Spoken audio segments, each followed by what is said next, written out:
وەکو چاکدێرانی کۆمەڵی ئیسلامی ئەنجومەنی شۆڕش زۆر سپاسی ئەنجومەنی شۆڕش دەکەین کە زۆر ماندوو بوو لەگەڵمانە و ئێمە بەڵێن دووپات دەکەینەوە تا ئەم کاروانە پێویستیمە ئێمە لە خزمەتدا بین چ بۆ کۆمەڵی ئیسلامی چ بۆ ئەنجومەنی شۆڕش بە سوپاسدارەکەم زۆر مەمنون دەستخۆشی لە هەموو چاودێرانی کیانی سیاسی کۆمەڵی ئیسلامی دەکەمەوە تایبەتی ئەنجومەنی شۆڕش. لە پای هەوڵ و ماندووبوونی چاودێرە بە ڕێزەکانمان لەسەر سندوقەکانی دەنگدان لە ڕۆژی 12/5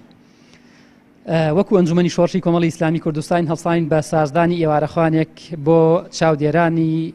کۆمەڵی ئیسلامی کوردستان لە بنکە و وێستگەکانی دەنگدان لە ڕۆژی 12/5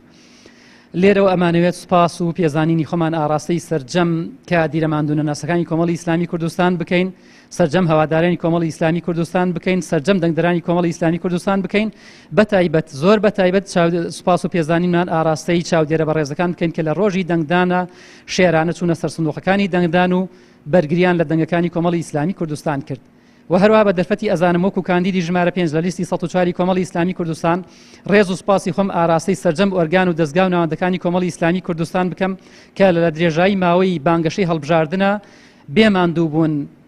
هەوڵ و کۆشتی تەواویاندا بۆ ئەوەی دەنگی زیاتر بۆ کۆمەڵی ئیسلامی کوردستان مسۆگەر بکەن و پارێزگاری و پاسەوانی لە دەنگەکانی کۆمەڵی ئیسلامی کوردستان بکەین.